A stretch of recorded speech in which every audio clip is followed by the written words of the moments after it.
finding information is like digging for buried treasure. In this comparison, we students are the treasure hunters who have to carefully dig and sift through soil to find valuable items. When we are seeking information, we have to conduct a thorough research and sort through various sources to uncover relevant and useful information. It also implies that information can be valuable and worth the effort to find. On the other hand, just as a hammer or a screwdriver can help a carpenter to build a house, technology such as computers, smartphones, and the internet can assist people in communicating, processing information, and completing tasks more effectively. Technology can also be compared to a double-edged sword, capable of both empowering and enslaving humanity depending on how it is used. The objectives of this study: number 1, to know the legal, ethical, and societal issues associated with the consumption and production of media. Number 2, to know the proper ways of consuming and producing media. Number 3, to identify legal, ethical, and societal responsibilities and limitations of media. Before we start our lesson, we're going to be providing an example in which the ethical use of media and information literacy should be observed. Like, for example, in Annie's case, she's doing a research paper as part of the requirements of her media and information literacy class. Due to time constraints and the lack of proper resources, Annie decided to use the internet as the primary source of her research. She found a website where she copied most of the answers in her research paper without conducting validation and proper citations whatsoever. Upon submission of the paper, the teacher cross-referenced all the papers and eventually found out Annie's misdeed. So this situation is an example that the internet has two sides, one that is positive and has helped us in many ways, and one that is negative that promotes unhealthy and unethical behavior. Technological advancement brought significant changes in the way people consume information. It made information more accessible and easier to transfer and disseminate data. However, the same advancement also resulted to legal and ethical issues and became a leeway to online piracy, plagiarism, copyright infringement, all of which hinder the safe and proper use of media and information sources. To become a media information literate individual, you must know the legal, ethical, and societal issues associated with the consumption and production of media information, and put the proper ways of consuming and producing information into practice. So many people are still confused with the fact that intellectual theft is still a thing. Like, how can you even steal something that is not tangible? Like, you can't really see it, you can't feel it, and you can definitely not hear it. So how is even theft a thing in this situation? But we're going to be explaining to you how that is not exactly the case. So according to this, let me refer to the law that governs intellectual property, mainly Republic Act No. 8293, known as the Intellectual Property Code of the Philippines. It was passed by the 10th Congress, one of whose members was a certain Vicente Castelos Soto III. Chapter 10 of the law talks about the moral rights of an author. Section 193 talks of the scope of moral rights, which includes the right to require the authorship of the works be attributed to him, in particular the right that is his name, as far as practicable, be indicated in a prominent way on the copies and in connection with the public use of his work. So based on the paragraph, the law clearly provides the name of the author should be prominently mentioned when his or her work is used publicly. Like whenever you're referencing something or making a citation, you should always note the original author who made that idea itself. Since as mentioned in the Act of Republic Act number 8293, the right to ownership is one of the human rights that is given to us, that we have the right to defend our ownership towards this property that we have created, whether it may be a tangible thing or an intangible thing, which is we are talking about right now, which is intellectual property. As further described, in other words, even if I made a blanket statement that everything I said in a particular work was taken from the work of others, that does not satisfy the requirement of the law, meaning they have to mention the name of the author. They don't just have to say that, oh, no, I didn't make this. Somebody else made this. That is not enough. They have to give the name of the author itself to credit them that they are the ones that made this idea. So in section 198 further provides that the rights of an author under the chapter 10, shall last during the lifetime of the author and for 50 years after his death and shall not be assignable or subject to license.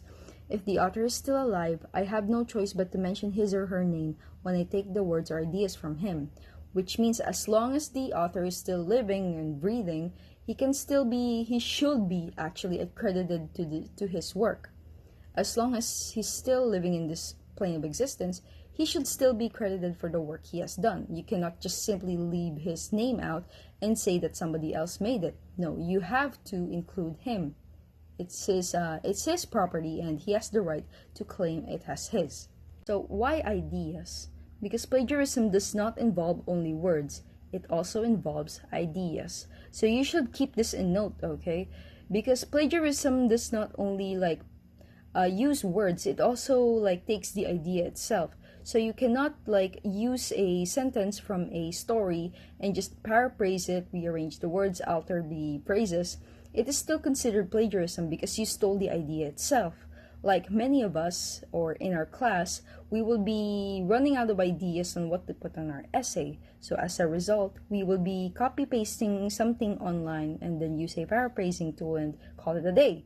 But sadly, that's still a form of plagiarism, and if somebody else tried to cross-reference it, they might see the differences and similarities in it actually. So moving on, now we get to the part where we introduce copyright. Many people would say that copyright and plagiarism have its similarities. Basically, it says here that copyright protects the expression of an idea or the exact words of the original author. The prohibition against plagiarism protects the idea itself, no matter how it is expressed. The main difference between the two is that copyright only protects the word-for-word definition of the exact words of the original author. Like, no matter what idea you expressed, as long as it doesn't use the words that the author used, like, for example, you cannot say that I ate an apple because I already said that. You have to say something different, like I swallowed a fruit or something like that, because in its way, you're altering the words that I used instead of copying it blatantly. Like, it's already in the name itself, copyright, which means you cannot copy it, but you can still manage to get ideas from it, but you have to rephrase every sentence if you were to use it. But in the case of plagiarism, it protects the idea itself, no matter how is it expressed. Whether you say it in a way that that doesn't blatantly say it or explicitly says it, you're still plagiarizing the idea itself, since it doesn't focus on the sentences or the words it used. It's trying to prioritize the idea and where that idea came from, which is from its original author. And once that idea has been claimed by an author and thus proved its ownership, you cannot claim it as yours or use it without including his name, as it's being explained here. So we're going to be defining the two and tell you what are the differences between the law and ethics. So the law, in a general perspective, is a set of universally accepted rules, accepted and enforced within a certain territory or entity. The Philippines, as a democratic form of government, is governed by a constitution, which is supported by different laws on the matters of administrative, civil, and criminal aspects. So what does this mean? It means that the law is pretty much a set of rules that was enforced by the government themselves, and it can either be accepted in one's territory or it can also be universally accepted. Like, for example, the law in the Philippines might not be the same as the law in America, because both those two countries have pretty different forms of government and the people that serves in them. And you can classify law as something that is the legal actions in which certain actions against plagiarism is made, like the Sector 172.2. That is pretty much an example of law. The Republic Act 8293 is also an example of law. On the other hand, Ethics, a word derived from the Latin ethicos, meaning character, defines how individuals prefer to interact with one another. Ethics is related to the moral obligation of knowing what is right and wrong, what guides people to choose what is accepted over unaccepted, and to do what needs to be done and what is just. So there you go, that's the difference between the two. Law is pretty much some sort of outside force that pretty much dictates people on what is right or wrong, that this is the law, that they should follow it no matter what it is, because you're going to be getting in trouble. And on the other hand, ethics is something that is within ourselves, the fact that what we think is right and what we think is wrong, something that is based on our morals, and it's pretty much the obligation of knowing what is right and what is wrong. Again, we will be getting on the issues on intellectual property. How would you feel if someone says that he or she did the project that you have dedicated long sleepless nights in finishing? What would you say or do? Pretty much, yeah, we've been in this situation ourselves as well, where we worked so hard for something just so somebody else would claim it as theirs. We spent blood, sweat, and tears into something that we made, and then one day somebody's just gonna be claiming it, saying that it's theirs, and without even knowing the acknowledgement of how hard you did to make that thing. So today, it is easy to acquire materials from the cyberspace, since the accessible part of the internet has made it so easy to access information, right? Which also makes it easier for people to copy and steal others' works and declare them as their own.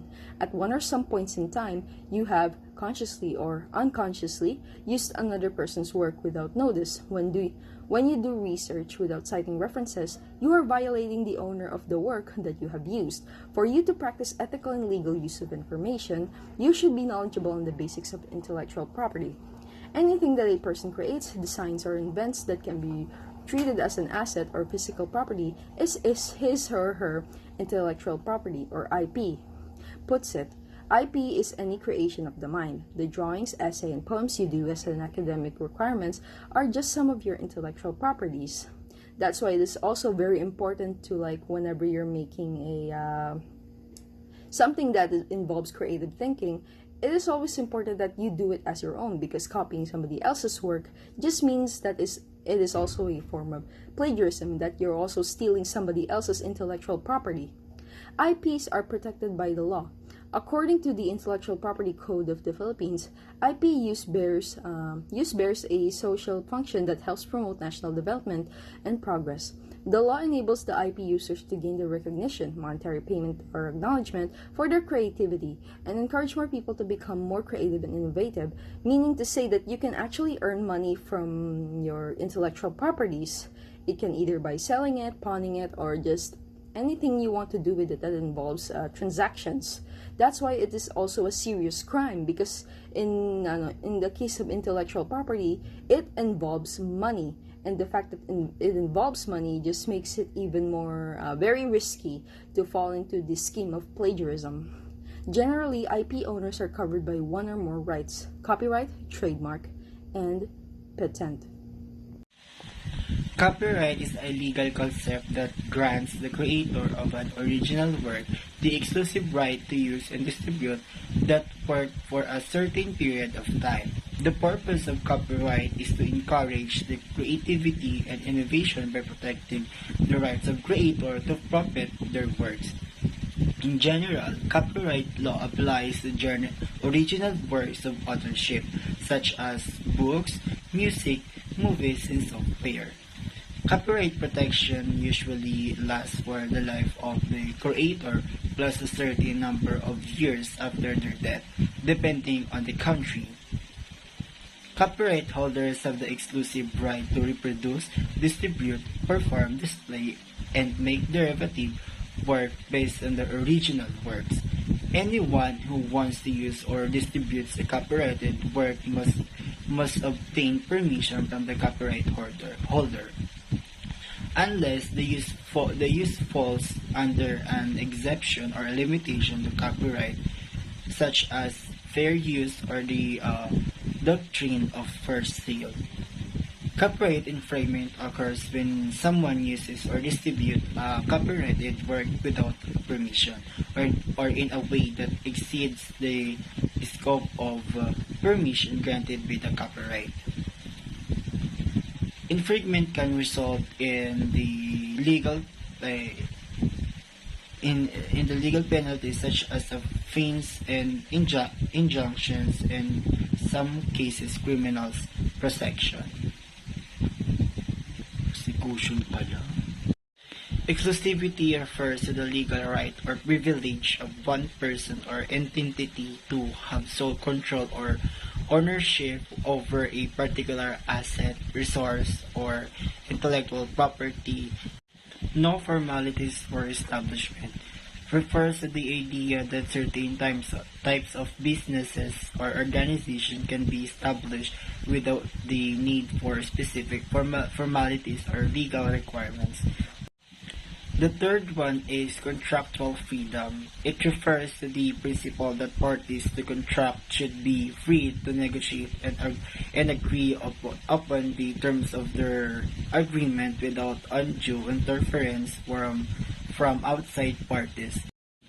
Fourth is remuneration. It refers to the compensation or payment received by an individual or organization for their work or services. The fifth one is territoriality.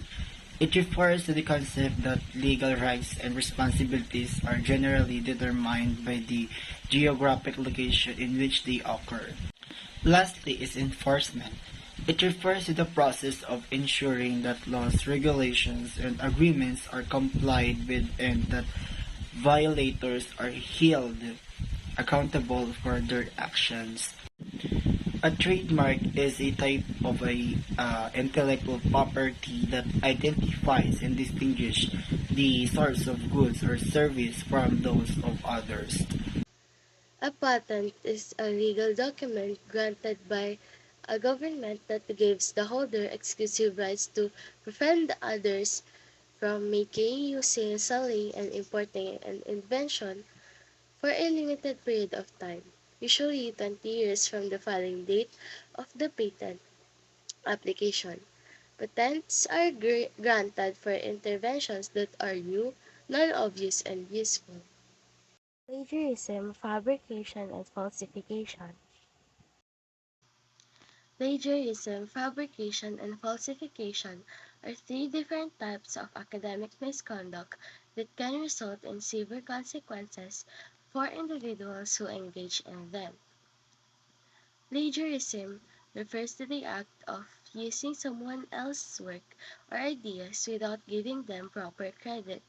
This can include copying and pasting a text from a source without citation, paraphrasing someone else's work without proper attribution, or submitting works that someone else has written as one's own. Fabrication involves making up data or results that did not actually occur. This can include falsifying experimental data, inventing sources for information, or creating fake documents. Falsification refers to the act of altering or manipulating data or results in a way that changes their meaning. This can include selectively reporting data to support a particular hypothesis or changing data to fit a desired outcome. Virginia Shea is an author who wrote a book called Netiquette in 1994, which is considered one of the earliest and most comprehensive guidelines to online etiquette. In her book, she introduced the concept of netiquette and provided guidelines for proper online behavior. Here are some of her key netiquette guidelines. First, remember the human. This is similar to the golden rule: do not do to others what you did not want to do unto you. Treat other online users with the same respect and courtesy that you would in face-to-face communication. Second, adhere to the same standards of behavior online that you follow in real life. Be ethical. Follow the standards of cyberspace as you abide the laws of society. It means you should treat others with respect, be polite and courteous, and refrain from engaging in behavior that would be considered inappropriate or offensive. Third, know where you are in the cyberspace. The principles of etiquette may vary based on the domain. What is acceptable for you may not be acceptable for others. If you are new in a cyberspace domain, try to fit in and learn the nature. Fourth, respect other people's time and bandwidth. Be sure that what you share is worthy of the audience's time and avoid creating disturbances in the bandwidth of the internet. Don't send large files or chain letters as this can be time consuming and clog up others' bandwidths. Fifth is to make yourself look good online. Pay attention to the content of your writing. Be sure that you know what you are talking about. Always be clear and logical. Sixth, share expert knowledge. Do not be afraid to share what you know. Seventh, help keep flame wars under control. Framing is what people do when they express a strongly held opinion without holding back any emotion. 8. Respect other people's privacy. Make sure not to invade others' privacy. Ninth, and lastly, do not abuse your power. Knowing more than others do, or having more power than they do, does not give you the right to take advantage of them. The information age has brought about many changes and advancements in the way we communicate, access information, and conduct businesses. However, it has also given rise to a number of societal issues. This technological revolution inspired hopes that it might bring or will bring transparency, market rationalization, and the improvement of human life. Hopes that it will cause both positive and adverse issues in the world. What are these issues? And what can you do to stop or develop the fruits of these issues? The digital divide is a term used to describe the gap between those who have access to technology and digital resources and those who do not. This divide can create inequalities in access to information, education, job opportunities, and other areas. It could be the gap between digitally adept population and non-technological ones cause the world to undergo digital divide. It may also pertain in the gap between younger and older interactions or generations in terms of technological use. So, digital divide is divided into four parts by Craniston and Kumar in 2003. So, the first part is the industrialized and developing. Uh, it also includes the educated and the illiterate. This refers to the differences in access to technology and digital resources between developed and developing countries. Developed countries generally have more advanced infrastructure and greater access to technology than developing countries. The second one is linguistic and cultural. This refers to the differences in access to technology and digital resources due to linguistic and cultural barriers. Individuals who do not speak the dominant language of the internet or who came from different cultural backgrounds may face barriers to accessing and using technology. The third one is the rich and poor nations. This is similar to the industrialized and developing type, but focuses specifically on economic differences between nations. Wealthy nations may have more resources to invest in technology and infrastructure than poorer nations. Lastly is the views in prosperity. Uh, Overall, these types of digital divide highlight the importance of addressing inequalities in access to technology and digital resources on a global scale. Efforts to bridge the digital divide must take into account a range of factors, including economic, linguistic, cultural, and technological barriers. Internet addiction, also known as the problematic internet use or internet addiction disorder. It is a behavioral addiction that involves excessive and compulsive use of the internet. In here, we have the five types of internet addiction. Number one, the cybersexual addiction. This is a type of internet addiction that involves excessive use of online sexual content or engagement in online sexual activities. People with cybersexual addiction may spend hours browsing sites and engaging in virtual sex or participating in online sexual communities. Cybersexual addiction can have negative consequences on relationships, self esteem, and mental health. The second type is cyber relationship addiction. This type of internet addiction involves a compulsive need to engage in online relationships, such as through chat rooms, social media, or online dating websites. People with cyber relationship addiction may spend excessive amounts of time online, neglecting relationships and responsibilities in the real world.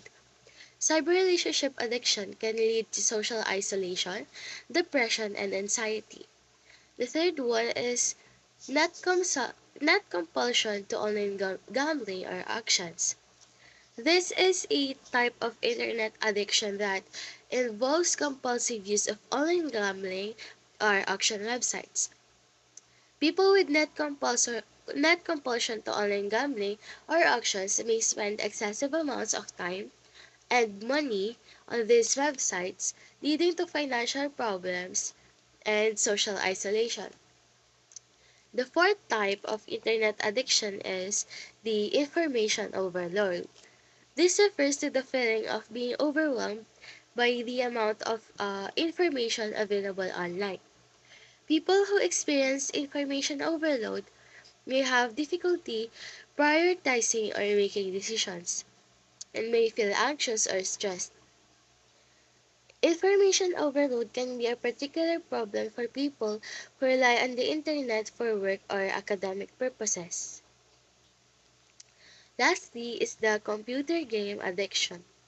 And I think we are all familiar with this one already, but this is a type of internet addiction that involves excessive use of online games, often to the point of neglecting responsibilities and relationships in the real world. People with computer game addiction may spend hours of playing online games to the detriment of their physical and mental health. Computer game addiction can lead to social isolation, poor academic or work performance, and other negative consequences. It's important to recognize the signs of these types of internet addiction and seek help if needed. Treatment may involve therapy, support groups, and developing healthier habits and coping strategies for dealing with the internet and related technologies.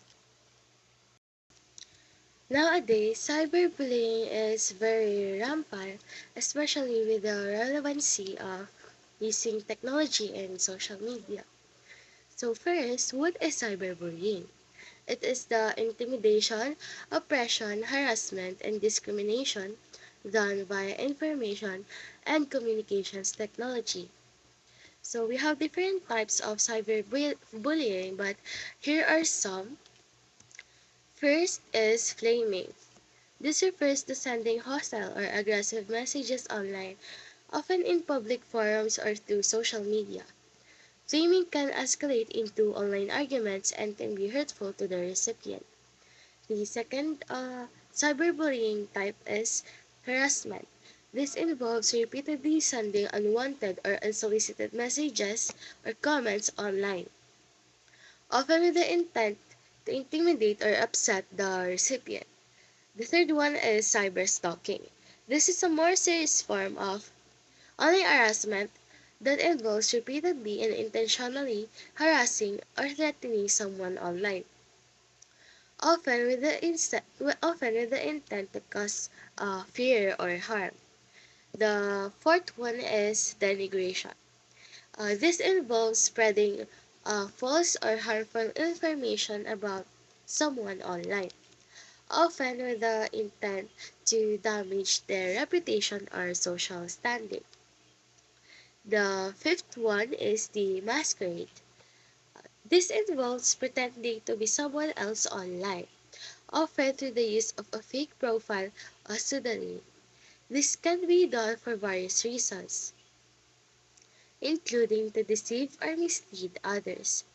The sixth one is outing and trickery.